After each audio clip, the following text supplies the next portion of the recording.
you have to step back a bit to understand what really triggered the analysis. And to be honest, it was user complaints, right? Customer complaints that I personally came across on X, formerly Twitter. I'm just going to read them from my laptop. The first person said that MTN is saying that I'm out of data in 6 days. I'm going to summarize it. They have data in 6 days, that their phone shows they only use one app X and it's 8 gig in 6 days. The rest of the 43% just disappeared.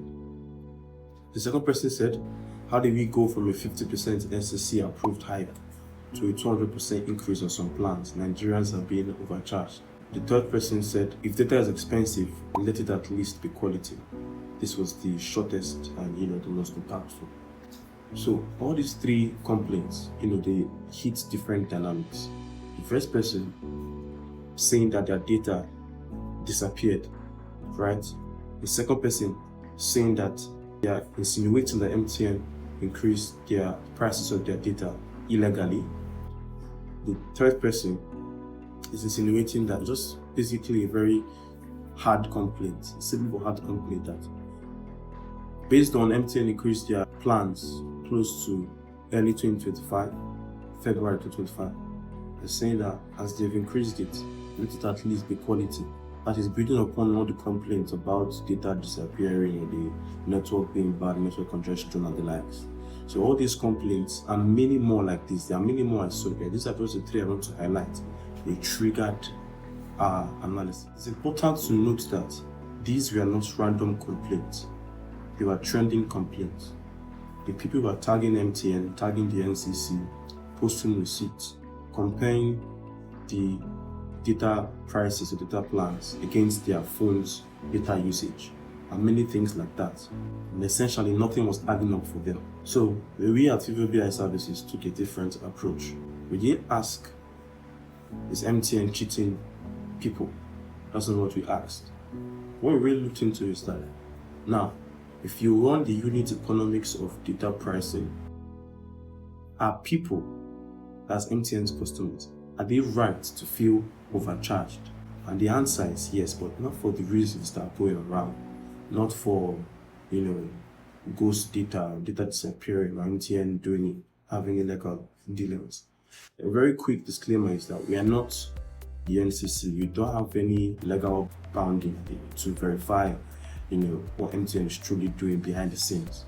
Right? What we can do is work with the numbers that they published by themselves. Now, while that was going on in the consumer side of things, there was an interesting movement in the company or corporate side of things that people didn't fully clock.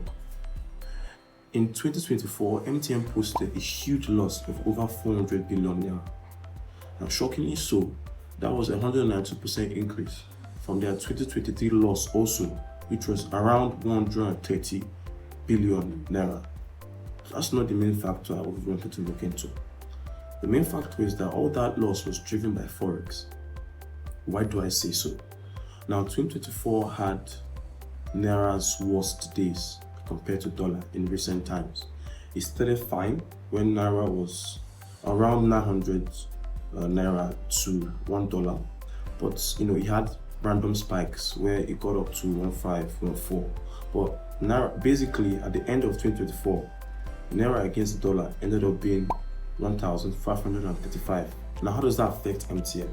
MTN has things like tower lease agreements, equipment costs, and other foreign currency obligations that were priced in dollar but have to be paid for in Naira.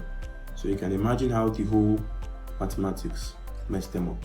Ultimately, this analysis has two distinct purposes. One for the consumer lens and one for the corporate lens. For the consumer lens, we're basically trying to answer a few questions, right? We're trying to help out the consumers with more insights as to MTN's affordability claim, right? Whether their plans are truly affordable and how their data plans truly affect the average consumer, taking into consideration their usage habits.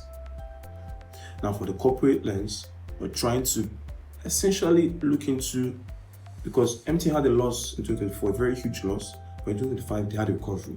So we're trying to look into if that financial recovery was driven truly by their operational efficiency, or simply by pushing the burden onto the consumers in terms of increased prices. So yeah, let's jump in.